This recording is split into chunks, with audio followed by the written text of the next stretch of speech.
morning, everybody. Good morning. It is time for us to dig into the word of the Lord. Go ahead and join on in. Join on in. Good to see my brothers on. Brother Red, bless you, man of God. Brother Julius, Pastor Julius, congratulations on 10 years at the new McFall Brothers. God bless my brothers. Good morning, you all. Good morning, you all. We're reading the Bible. We're in the book of Numbers today. Good morning, good morning, good morning. We're in here. Day number 10. Can you believe it? We're almost through reading the Bible. Well, we still got a ways to go, y'all. We still got a ways to go. But we're getting there. God bless y'all. God bless y'all. God bless y'all. The book of Numbers. Let's get to it. Let's get to it. Pull it up. Pull it up. And we're going to read it online together. And we are glad for this time and opportunity that God has allowed us to come together once again to read the Bible. And, you know, before we dive into actually reading the scripture, the book of Numbers, there's a little background that I want to read that I'll put on the screen for you as we get into this new book.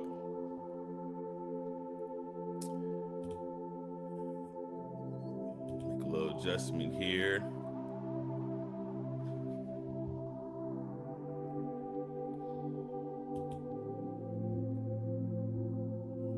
All right, hopefully everybody can see that all right. So the book of Numbers, this is one of the first 5 books of Moses, which is called the Pentateuch. Penta means 5. And just a little bit of reading here on the book of Numbers.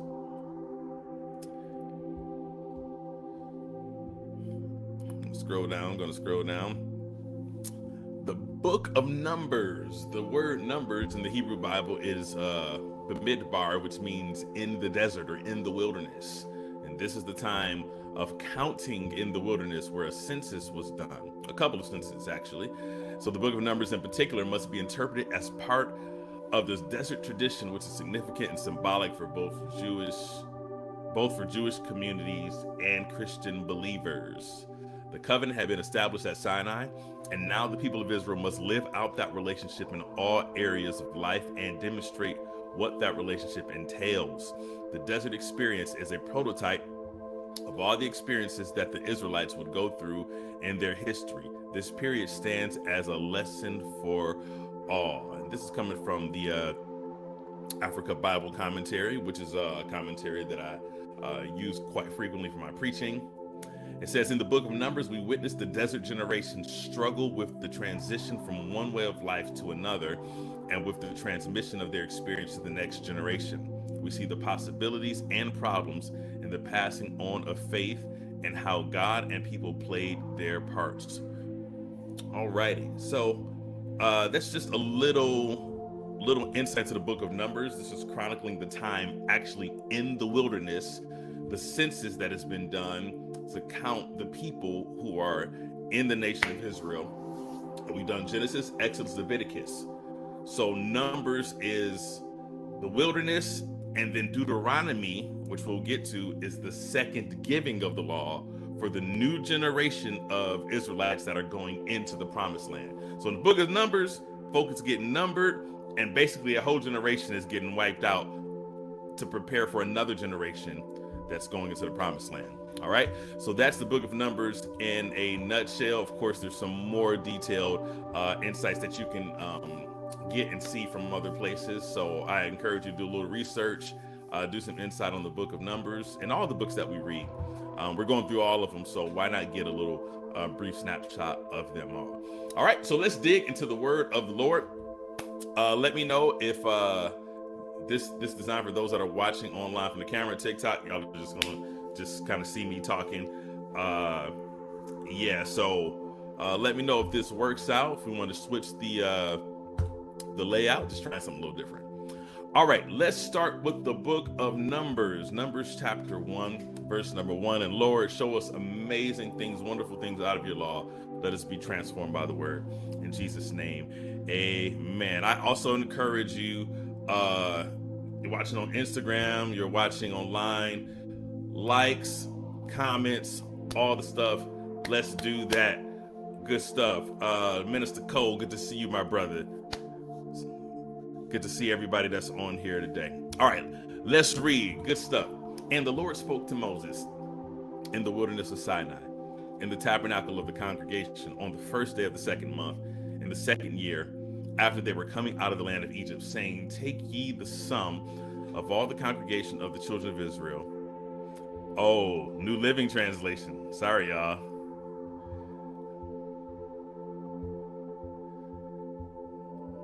Let's get it right. Felt like preaching to read that King James Version.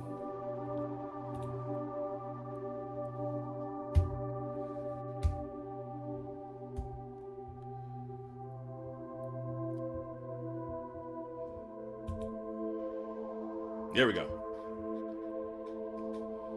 A year after Israel's departure from Egypt, the Lord spoke to Moses in the tabernacle in the wilderness of Sinai on the first day of the second month of that year. From the whole community of Israel, record the names of all the warriors by their clans and families. List all the men 20 years old or older who are able to go to war.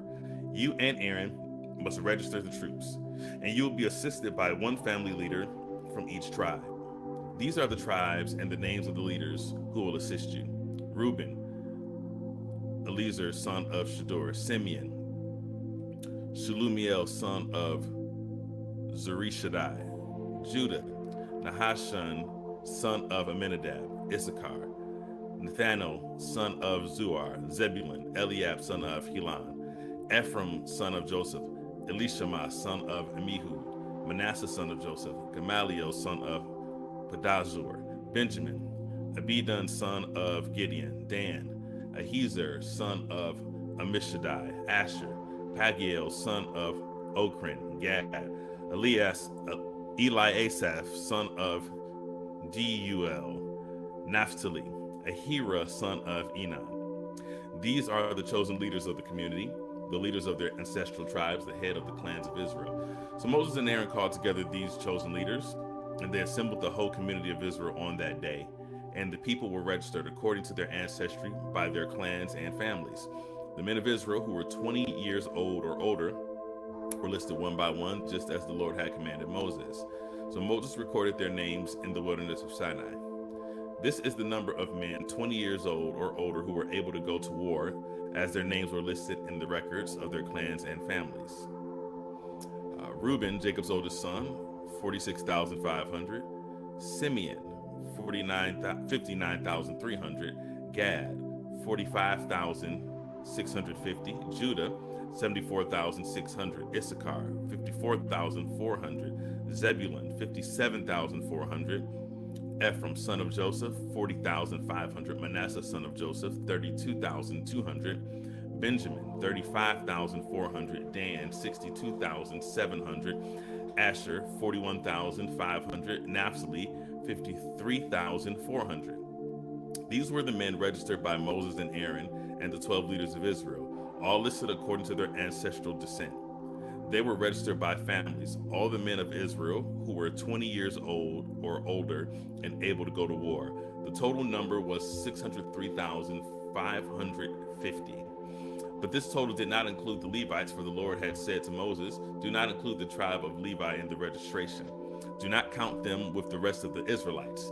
Put the Levites in charge of the tabernacle of the covenant, along with all its furnishings and equipment. They must carry the tabernacle and all the furnishings as you travel, and they must take care of it and camp around it.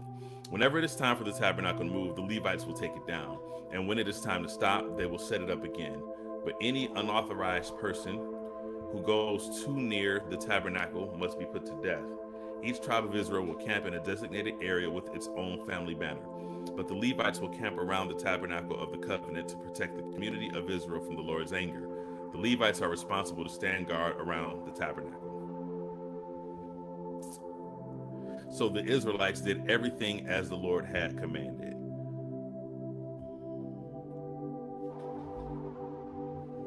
Let's we got to do some blocking already.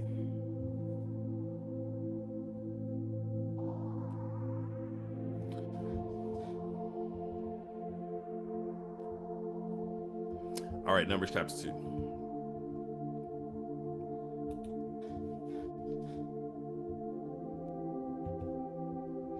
Then the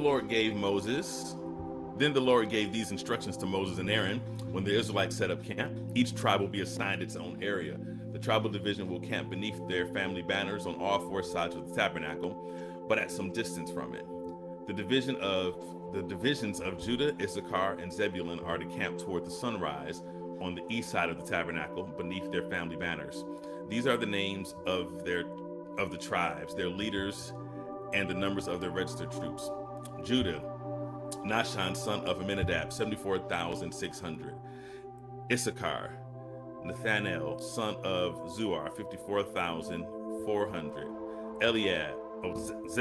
Eliab, son of, I'm sorry, the way this is arranged makes it a little weird to read. Let me do that again. Judah, the tribe of Judah, leader, Nahshon, son of Amminadab, 74,600. Nathanael, son of Zuar, tribe of Issachar, 54,400. Eliab, son of Helon, the tribe of Zebulun, 57,400. So the total of all the troops on Judah's side of the camp is 186,400. These tribes are to lead the way whenever the Israelites travel to a new campsite. The divisions of Reuben, Simeon, and Gad are to camp on the south side of the tabernacle, beneath their family banners. These are the names of the tribes, their leaders, and the numbers of their registered troops. Reuben, Eliezer, son of Shadur, 46,500. Shalumiel, son of Zurishaddai, from the tribe of Simeon, 59,300. The tribe of Gad, the leader, Eliasaph, son of Deuel, 45,650. So the number of all the troops on Reuben's side of the camp is 151,450. These three tribes will be second in line whenever the Israelites travel. Then the tabernacle carried by the Levites will set out from the middle of the camp. All the tribes are to travel in the same order that they camp, each in position under the appropriate family banner. The divisions of Ephraim, Manasseh, and Benjamin are to camp on the west side of the tabernacle, beneath their family banners. These are the names of the tribes, their leaders, and the numbers of their registered troops. Tribe of Ephraim, the leader, Elishama, son of Amihud, 40,500. Gamaliel, son of Pedazur, 32,200. Tribe, Manasseh. Pedazur, Abedin, son of Gideon, 35,400 of the tribe of Benjamin. So the total of all the troops on Ephraim's side of the camp is 108,000. These three tribes will be the third in line whenever the Israelites travel. The divisions of Dan, Asher, and Naphtali are to camp on the north side of the tabernacle, beneath their family banners. These are the names of the tribes, their leaders, and the numbers of their registered troops. This is verse 25.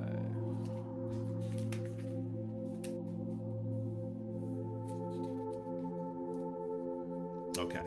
Tribe, Dan, leader, Ahiezer, son of Ammishaddai, 62,700. Asher, tribe, leader, Pagiel, son of Okran, 41,500. Ahira, son of Enan, tribe is Naphtali,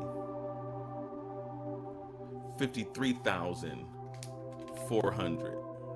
So the total of all the troops on Dan's side of the camp is 157,000. These three tribes will be last, marching under their banners whenever the Israelites travel. In summary, the troops of Israel listed by their families total 603,550. But as the Lord had commanded, the Levites were not included in this registration. So the people of Israel did everything as the Lord had commanded Moses. Each clan and family set up camp and marched under their banners exactly as the Lord had instructed them. Numbers chapter 3. This is the family line of Aaron and Moses as it was recorded when the Lord spoke to Moses on Mount Sinai. The names of Aaron's sons were Nadab, the oldest, Abihu, Eleazar, and Ithamar.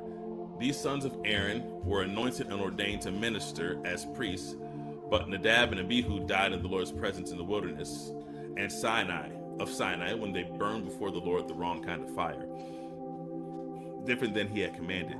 Since they had no sons, this left only Eleazar and Ithamar to serve as priests with their father Aaron. Then the Lord said to Moses, "Call forward the tribe of Levi and present them to Aaron the priest to serve as his assistants. They will serve Aaron and the whole community, performing their sacred duties in and around the tabernacle. They will also maintain all the furnishings of the sacred tent, serving in the tabernacle on behalf of all the Israelites.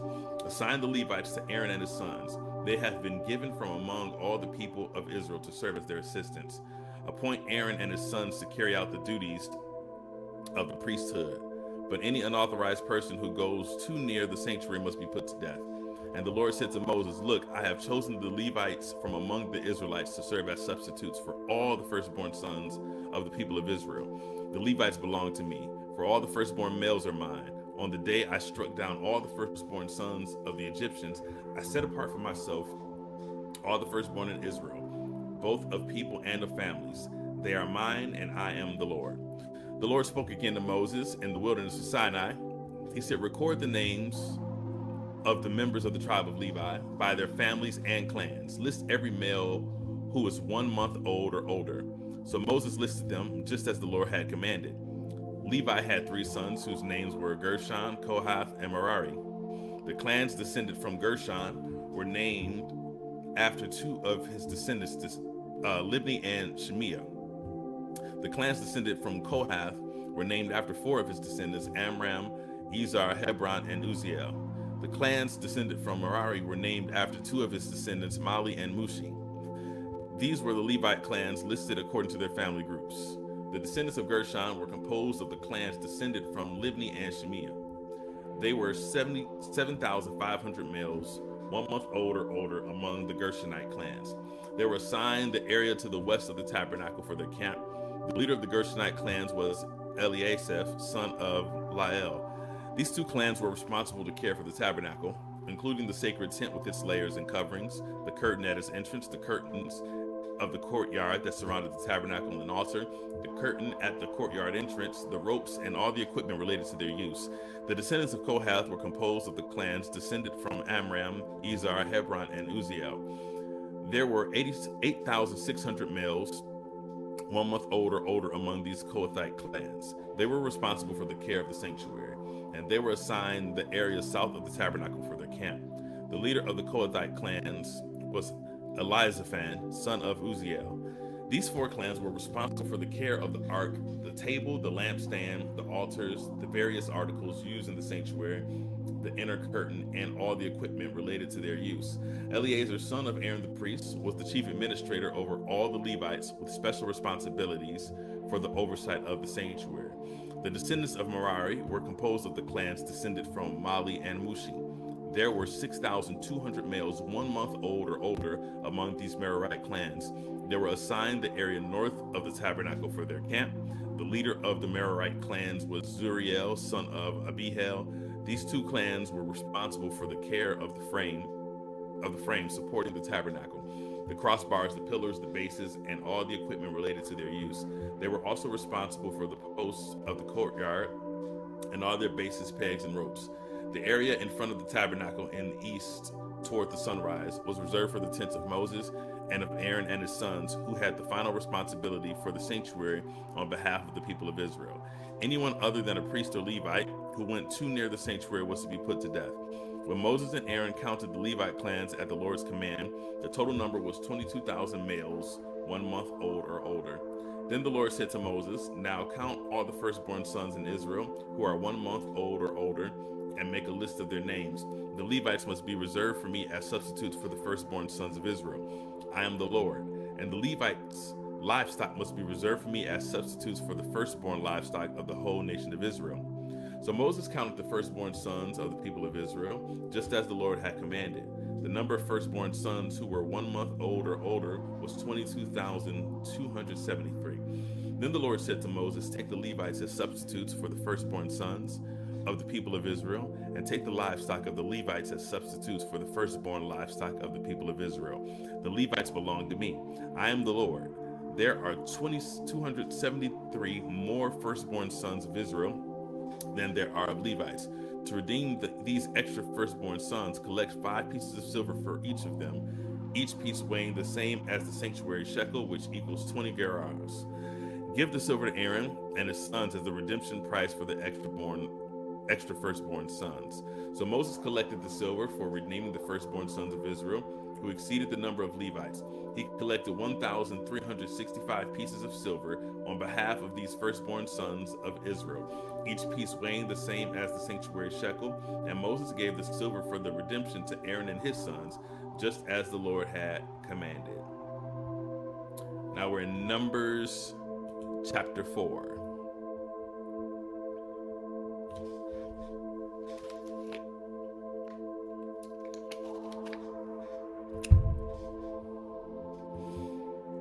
The Lord said to Moses and Aaron, "Record the names of the members of the clans and families of the Kohathite division of the tribe of Levi. List all the men between the ages of 30 and 50 who are eligible to serve in the tabernacle. The duties of the Kohathites at the tabernacle will relate to the most sacred objects. When the camp moves, Aaron and his sons must enter the tabernacle first to take down the inner curtain and cover the Ark of the Covenant with it. Then Aaron must cover the inner curtain with fine goatskin leather and spread out over that a single piece of blue cloth. Finally, they must put the carrying poles of the ark in place. Next, they must spread a blue cloth over the table where the bread of the presence is displayed, and on the cloth they will place the bowls, ladles, jars, pitchers, and the special bread. They must spread a scarlet cloth over all of this, and finally a covering of fine goatskin leather on top of the scarlet cloth. Then they must insert the carrying poles into the table. Next, they must cover the lampstand with a blue cloth along with its lamps, lamp snuffers, trays, and special jars of olive oil. Then they must cover the lampstand and its accessories with fine goatskin leather and place the bundle on a carrying frame. They must spread blue cloth over the gold incense altar and cover this cloth with fine goatskin leather. Then they must attach the carrying poles to the altar. They must take all the remaining furnishings of the sanctuary and wrap them in a blue cloth, cover them with the fine goatskin leather, and place them on a carrying frame. They must remove the ashes from the altar for sacrifices and cover the altar with the purple cloth. All the altar utensils, the fire pans, meat forks, shovels, basins, and all the containers must be placed on the cloth, and a covering of fine goatskin leather must be spread over them. Finally, they must put the carrying poles in place. The camp will be ready to move when Aaron and the sons have finished covering the sanctuary and all the sacred articles. The Kohathites will come and carry these things to the next destination, but they must not touch the sacred objects or they will die.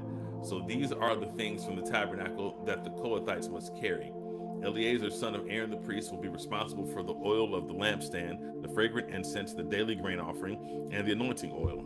In fact, Eleazar will be responsible for the entire tabernacle and everything in it, including the sanctuary and its furnishings. Then the Lord said to Moses and Aaron, "Do not let the Kohathite clans be destroyed from among the Levites. This is what you must do so they will live and not die when they approach the most sacred objects. Aaron and his sons must always go in with them and assign a specific duty or load to each person. The Kohathites must never enter the sanctuary to look at the sacred objects for even a moment or they will die." And the Lord said to Moses, "Record the names of the members of the clans and families of the Gershonite division of the tribe of Levi.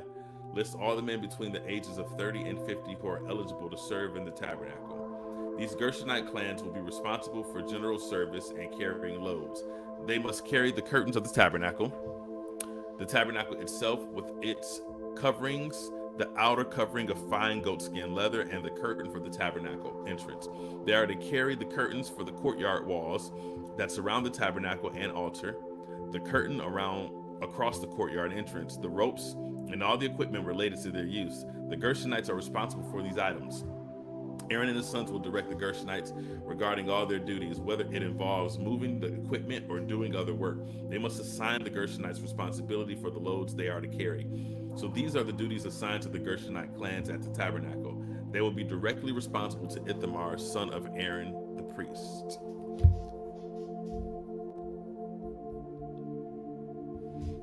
Little turn here.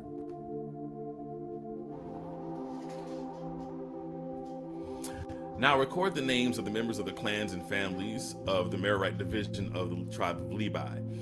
List all the men between the ages of 30 and 50 who are eligible to serve in the tabernacle. Their only duty at the tabernacle will be to carry loads. They will carry the frames of the tabernacle, the crossbars, the posts, and the bases, also the posts for the courtyard walls with their bases, pegs, and ropes, and all the accessories and everything else related to their use.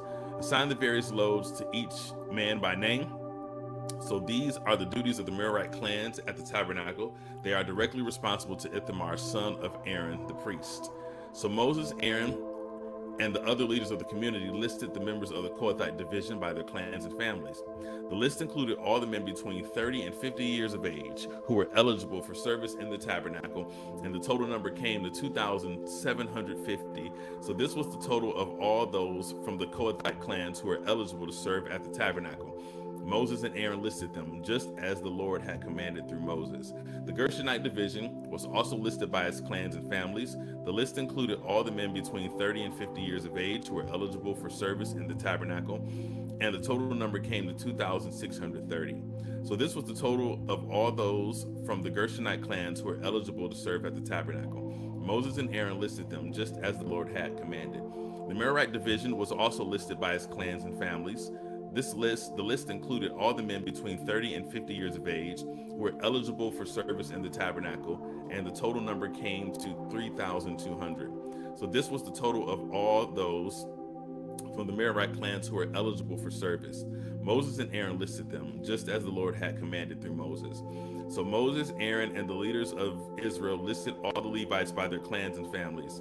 All the men between 30 and 50 years of age who were eligible for service in the tabernacle and for its transportation, number 8,580. When their names were recorded as the Lord had commanded through Moses, each man was assigned his task and told what to carry. And so the registration was completed, just as the Lord had commanded Moses. Going to Numbers chapter 5. Good morning to those of you who have come on. Good morning. Good morning. I see you. Numbers chapter 5, starting at verse number 1. The Lord gave these instructions to Moses. Command the people of Israel to remove from the camp anyone who has a skin disease or a discharge, who has become ceremonially unclean by touching a dead person. This command applies to men and women alike. Remove them so they will not defile the camp in which I live among them. So the Israelites did as the Lord had commanded Moses and removed such people from the camp. Then the Lord said to Moses, give the following instructions to the people of Israel. If any of the people, men or women, betray the Lord by doing wrong to another person, they are guilty. They must confess their sin and make full restitution for what they have done, adding an additional 20% and returning it to the person who was wronged. But if the person who was wronged is dead, and there are no near relatives to whom restitution can be made, the payment belongs to the Lord and must be given to the priest. Those who are guilty must also bring a ram as a sacrifice, and they will be purified and made right with the Lord. All the sacred offerings that the Israelites bring to the priest will belong to him. Each priest may keep all the sacred donations that he receives. And the Lord said to Moses, give the following instructions to the people of Israel. Suppose a man's wife goes astray and she is unfaithful to her husband and has sex with another man, but neither her husband nor anyone else knows about it. She has defiled herself, even though there was no witness and she was not caught in the act.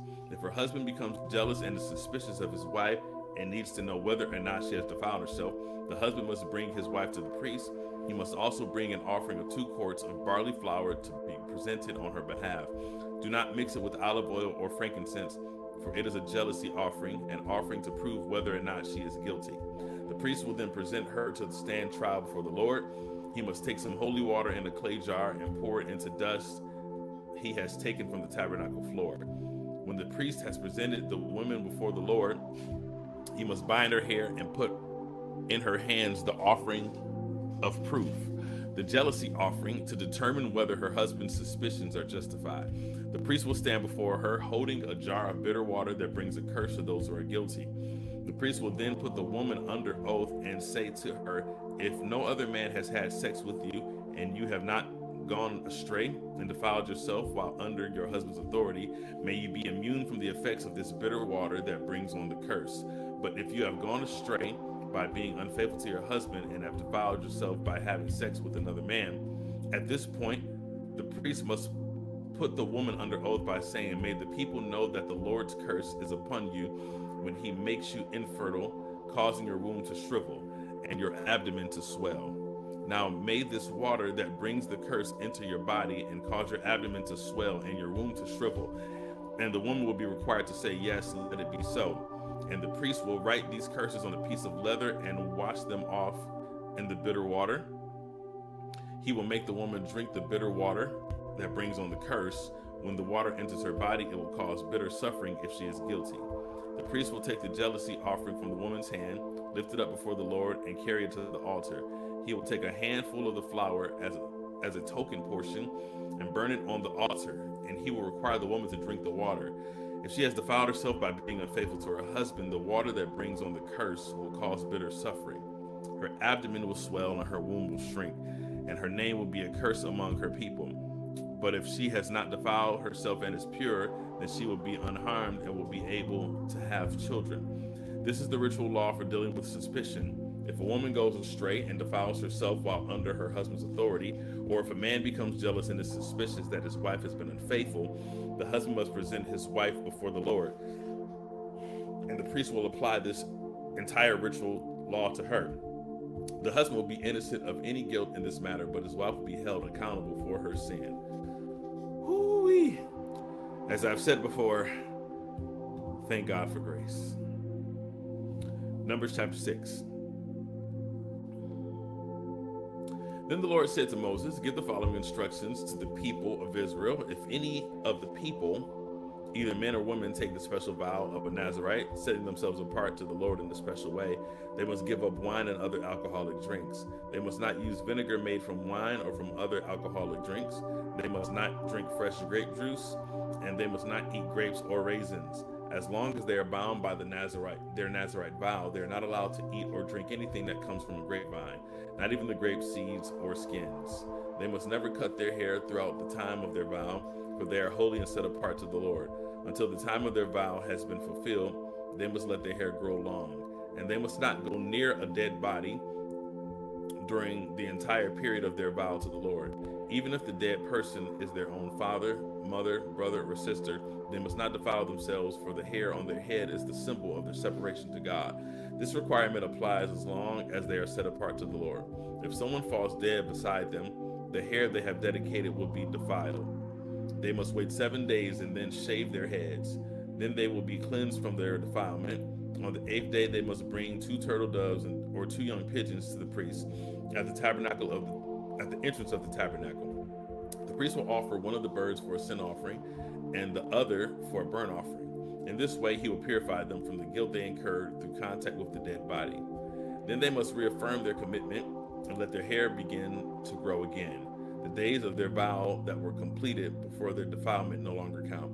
They must rededicate themselves to the Lord as a Nazirite for the full term of their vow, and each must bring a 1-year-old male lamb for a guilt offering. This is the ritual law for Nazirites. At the conclusion of their time of separation as Nazirites, they must each go to the entrance of the tabernacle and offer their sacrifices to the Lord: a 1-year-old male lamb without defect for a burnt offering, a 1-year-old female lamb without defect for a sin offering, a ram without defect for a peace offering, a basket of bread made without yeast, cakes of choice flour mixed with olive oil, and wafers spread with olive oil, along with their prescribed grain offerings and liquid offerings. The priest will present these offerings before the Lord: first the sin offering and the burnt offering, then the ram for a peace offering, along with the basket of bread made without yeast. The priest must also present the prescribed grain offering and liquid offering to the Lord.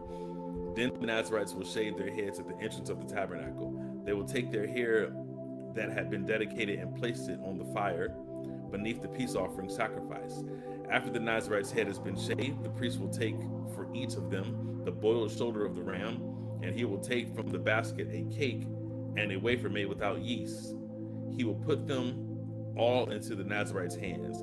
Then the priest will lift them up as a special offering before the Lord. These are holy portions for the priest, along with the breast of the special offering, and the thigh of the sacred offering that are lifted up before the Lord. After this ceremony, the Nazarites may again drink wine. This is the ritual law of the Nazarites who vow to bring these offerings to the Lord. They may also bring additional offerings if they can afford it, and they must be careful to do whatever they vowed when they set themselves apart as Nazarites. And then the Lord said to Moses, "Tell Aaron and his sons to bless the people of Israel with this special blessing.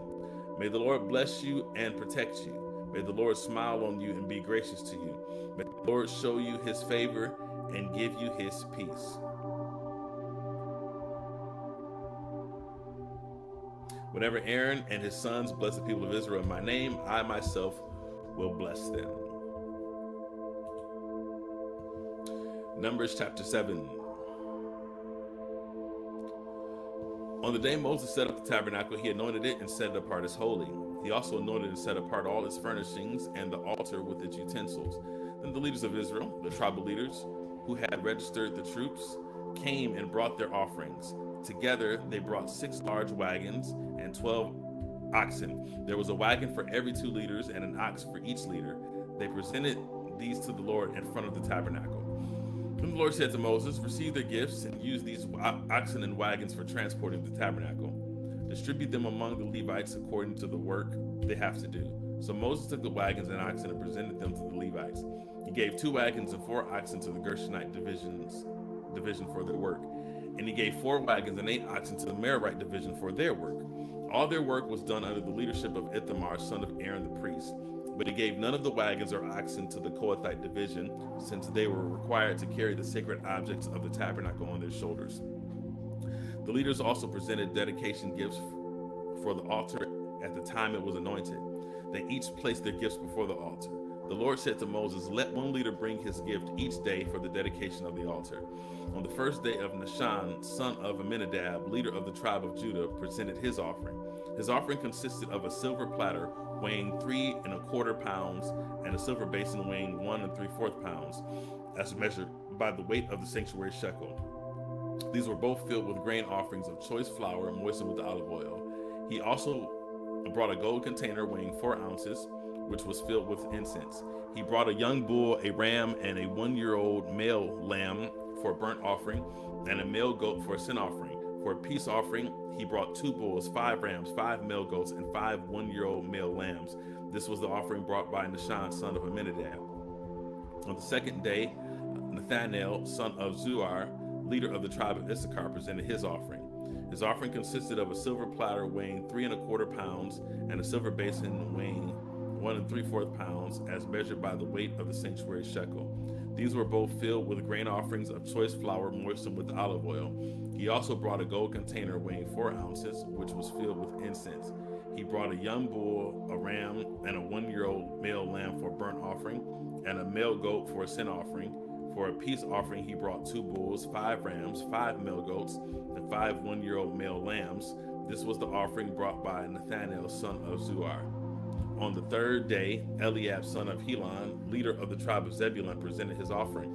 His offering consisted of a silver platter weighing 3 1/4 pounds and a silver basin weighing 1 3/4 pounds, as measured by the weight of the sanctuary shekel. These were both filled with grain offerings of choice flour moistened with olive oil. He also brought a gold container weighing 4 ounces, which was filled with incense. He brought a young bull, a ram, and a 1-year-old male lamb for a burnt offering, and a male goat for a sin offering. For a peace offering, he brought 2 bulls, 5 rams, 5 male goats, and 5 1-year-old male lambs. This was the offering brought by Eliab, son of Helon. On the 4th day of Eliezer, son of Shadur, leader of the tribe of Reuben, presented his offering. His offering consisted of a silver platter weighing 3 1/4 pounds and a silver basin weighing 1 3/4 pounds, as measured by the weight of the sanctuary shekel. These were both filled with grain offerings of choice flour moistened with olive oil. He also brought a gold container weighing 4 ounces, which was filled with incense. He brought a young bull, a ram, and a 1 year old male lamb for a burnt offering, and a male goat for a sin offering. For a peace offering, he brought 2 bulls, 5 rams, 5 male goats, and 5 1 year old male lambs. This was the offering brought by Eliezer, son of Shadur. On the 5th day, Shalumiel, son of Zurishaddai, leader of the tribe of Simeon, presented his offering. His offering consisted of a silver platter weighing 3¼ pounds and a silver basin weighing 1¾ pounds, as measured by the weight of the sanctuary shekel. These were both filled with grain offerings of choice flour moistened with olive oil. He also brought a gold container weighing 4 ounces, which was filled with incense. He brought a young bull, a ram, and a 1-year-old male lamb for a burnt offering, and a male goat for a sin offering. For a peace offering, he brought 2 bulls, 5 rams, 5 male goats, and 5 1-year-old male lambs. This was the offering brought by Shalumiel, son of Zerushadai. On the 6th day of Eliasaph, son of Deuel, leader of the tribe of Gad, presented his offering. His offering consisted of a silver platter weighing 3¼ pounds and a silver basin weighing 1¾ pounds, as measured by the weight of the sanctuary shekel. These were both filled with grain offerings of choice flour moistened with olive oil. He also brought a gold container weighing 4 ounces, which was filled with incense. He brought a young bull, a ram, and a 1-year-old male lamb for a burnt offering, and a male goat for a sin offering. For a peace offering, he brought 2 bulls, 5 rams, 5 male goats, and 5 1-year-old male lambs. This was the offering brought by Eliasaph, son of Deuel. On the 7th day of Elishama, son of Amihud, leader of the tribe of Ephraim, presented his offering. His offering consisted of a silver platter weighing 3¼ pounds and a silver basin weighing 1¾ pounds, as measured by the weight of the sanctuary shekel. These were both filled with grain offerings of choice flour moistened with olive oil. He also brought a gold container weighing 4 ounces, which was filled with incense. He brought a young bull, a ram, and a 1-year-old male lamb for a burnt offering, and a male goat for a sin offering. For a peace offering, he brought 2 bulls, 5 rams, 5 male goats, and 5 1-year-old male lambs. This was the offering brought by Elishama, son of Amihud. On the 8th day, Gamaliel, son of Pedazur, leader of the tribe of Manasseh, presented his offering. His offering consisted of a silver platter weighing 3¼ pounds and a silver basin weighing 1¾ pounds, as measured by the weight of the sanctuary shekel. These were both filled with grain offerings of choice flour moistened with olive oil. He also brought a gold container weighing 4 ounces, which was filled with incense. He brought a young bull, a ram, and a 1-year-old male lamb for a burnt offering, and a male goat for a sin offering. For a peace offering, he brought 2 bulls, 5 rams, 5 male goats, and 5 1-year-old male lambs. This was the offering brought by Gamaliel, son of Pedazur. On the 9th day, Abidan, son of Gideoni, leader of the tribe of Benjamin, presented his offering. His offering consisted of a silver platter weighing 3¼ pounds and a silver basin weighing 1¾ pounds, as measured by the weight of the sanctuary shekel. These were both filled with grain offerings of choice flour moistened with olive oil. He also brought a gold container weighing 4 ounces, which was filled with incense. He brought a young bull and a ram and a 1-year-old male lamb for a burnt offering, and a male goat for a sin offering. For a peace offering, he brought 2 bulls, 5 rams, 5 male goats, and 5 1-year-old male lambs. This was the offering brought by Abidan, son of Gideoni. On the 10th day, Ahiezer, son of Ammishaddai, leader of the tribe of Dan, presented his offering. His offering consisted of a silver platter weighing 3¼ pounds and a silver basin weighing 1¾ pounds, as measured by the weight of the sanctuary shekel. These were both filled with grain offerings of choice flour moistened with olive oil. He also brought a gold container weighing 4 ounces, which was filled with incense. He brought a young bull, a ram, and a 1-year-old male lamb for a burnt offering, and a male goat for a sin offering. For a peace offering, he brought 2 bulls, 5 rams, 5 male goats, and 5 1-year-old male lambs. This was the offering brought by Ahiezer, son of Ammishaddai. On the 7th day, Pagiel, son of Ochran, leader of the tribe of Asher, presented his offering. His offering consisted of a silver platter weighing 3¼ pounds and a silver basin weighing 1¾ pounds, as measured by the weight of the sanctuary shekel. These were both filled with grain offerings of choice flour moistened with olive oil. He also brought a gold container weighing 4 ounces, which was filled with incense. He brought a young bull, a ram, and a 1-year-old male lamb for a burnt offering, and a male goat for a sin offering. For For a peace offering, he brought 2 bulls, 5 rams, 5 male goats, and 5 one-year-old male lambs. This was the offering brought by Pagiel, son of Ochran. On the 12th day, Ahira, son of Enan, leader of the tribe of Naphtali, presented his offering. His offering consisted of a silver platter weighing 3¼ pounds and a silver basin weighing 1¾ pounds, as measured by the weight of the sanctuary shekel. These were both filled with the grain offerings of choice flour moistened with olive oil. He also brought a gold container weighing 4 ounces, which was filled with incense. He brought a young bull, a ram, and a 1-year-old male lamb for a burnt offering, and a male goat for a sin offering. For a peace offering, he brought 2 bulls, 5 rams, 5 male goats, and 5 one-year-old male lambs. This was the offering brought by Ahira, son of Enan. So this was the dedication offering brought by the leaders of Israel at the time the altar was anointed. 12 silver platters, 12 silver basins, and 12 gold incense containers. Each silver platter weighed 3¼ pounds, and each silver basin weighed 1¾ pounds. The total weight of the silver was 60 pounds, as measured by the weight of the sanctuary shekel. Each of the 12 gold containers that was filled with incense weighed 4 ounces, as measured by the weight of the sanctuary shekel. The total weight of the gold was 3 pounds.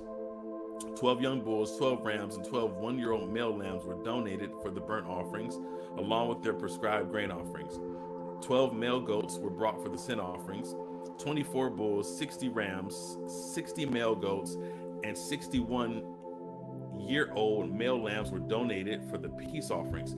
This was the dedication offering for the altar after it was anointed. Whenever Moses went into the tabernacle to speak with the Lord, he heard the voice speaking to him from between the 2 cherubim above the ark's cover, the place of atonement, that rests on the ark of the covenant. The Lord spoke to him from there. We have arrived at our penultimate chapter, Numbers chapter 8, and then we will complete our reading at Numbers chapter 9. Let's keep going. Let's keep going.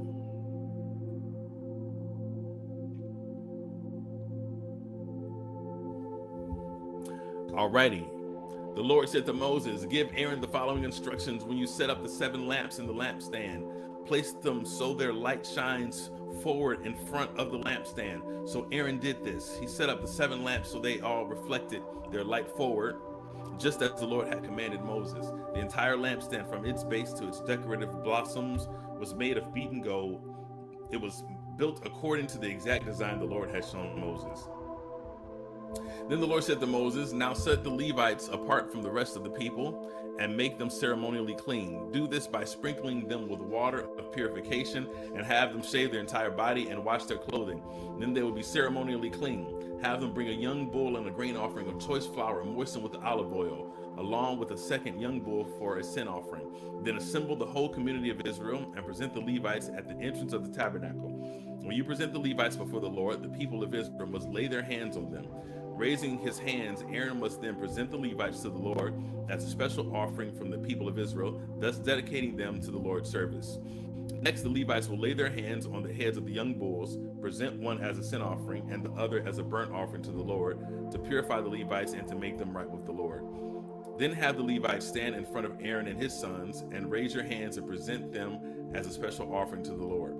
In this way, you will set the Levites apart from the rest of the people of Israel, and the Levites will belong to me. After this, they may go into the tabernacle to do their work, because you have purified them and presented them as a special offering. Of all the people of Israel, the Levites are reserved for me. I have claimed them for myself in place of all the firstborn sons of the Israelites. I have taken the Israelites as their substitutes. For all the firstborn males among the people of Israel are mine, both of people and of animals. I set them apart for myself on the day I struck down all the firstborn sons of the Egyptians. Yes, I have claimed the Levites in place of all the firstborn sons of Israel. And of all the Israelites, I have assigned the Levites to Aaron and his sons. They will serve in the tabernacle on behalf of the Israelites and make sacrifices to purify the people, so no plague will strike them when they approach the sanctuary. So Moses, Aaron, and the whole community of Israel dedicated the Levites, carefully following the Lord's instructions to Moses. The Levites purified themselves from sin and washed their clothes, and Aaron lifted them up and presented them to the Lord as a special offering. He then offered a sacrifice to purify them and make them right with the Lord. After the Levites went into the tabernacle to perform their duties, assisting Aaron and his sons, So they carried out all the commands that the Lord gave Moses concerning the Levites. The Lord also instructed Moses, this is the rule the Levites must follow. They must begin serving in the tabernacle at the age of 25, and they must retire at the age of 50. After retirement, they may assist their fellow Levites by serving as guards at the tabernacle, but they may not officiate in the service. This is how you must assign duties to the Levites. And our final chapter, chapter number 1.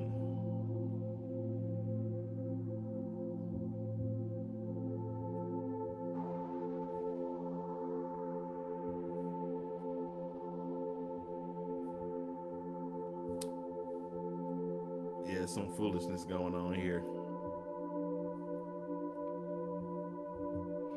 Alrighty.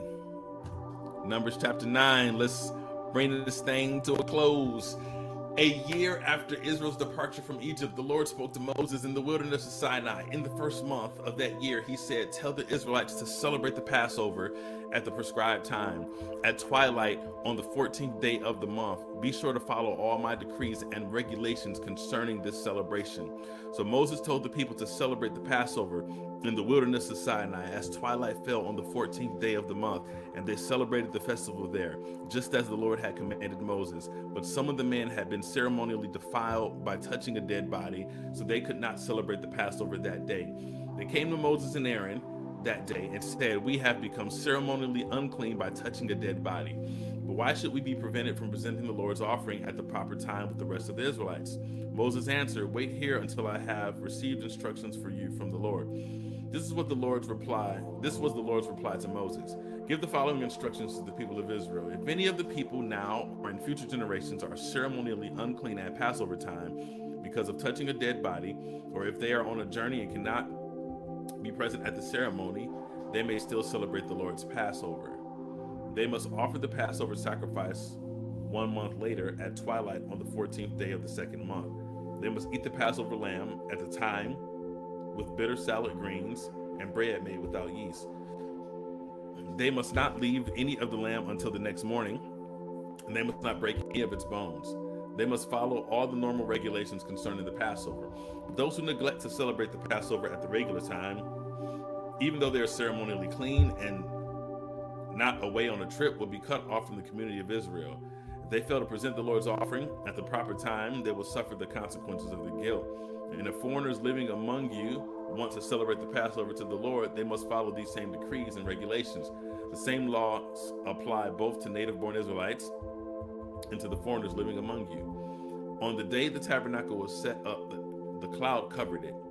But from evening until morning, the cloud over the tabernacle looked like a pillar of fire.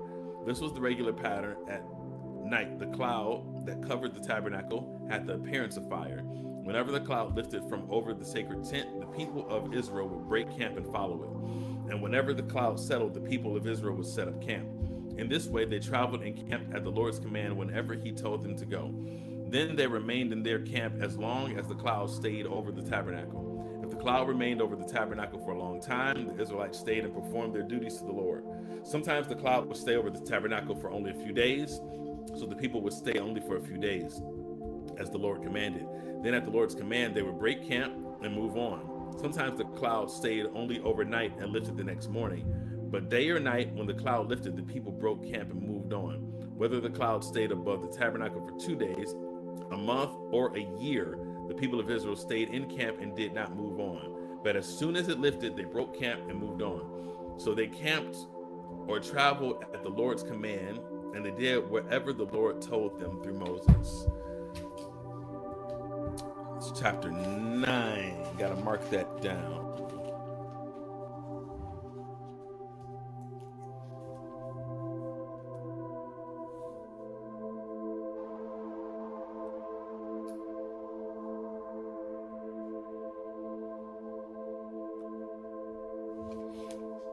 So they camped or traveled at the Lord's command, and they did whatever the Lord told them through Moses. Oh, we're done. We're done. We're there.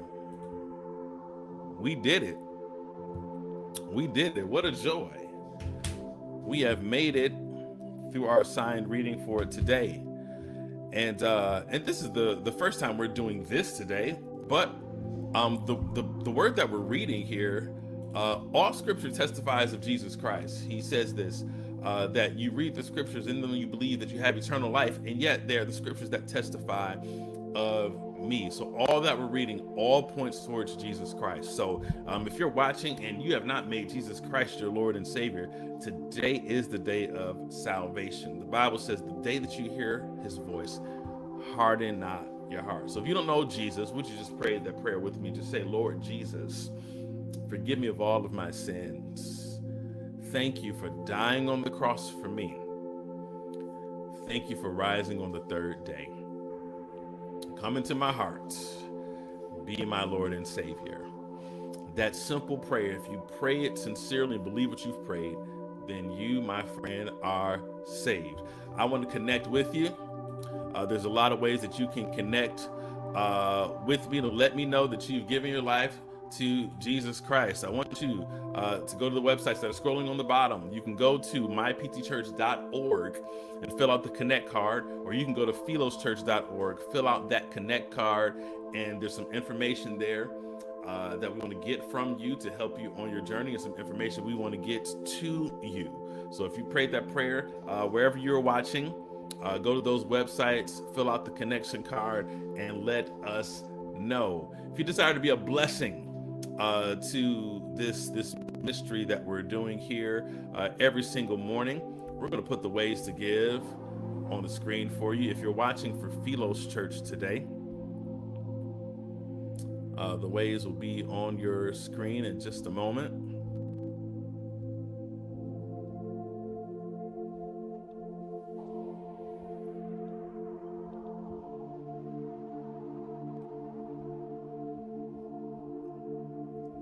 You can give by Cash App, $Philos Church. You can give by Zelle using the email info@philos.church. You can also give by PayPal at Philos Church. Those are our ways to give for Philos Church. If you're watching for Pentecostal Temple and you desire to give, we'll put this on the screen for you. Oh, that's not what I meant to do.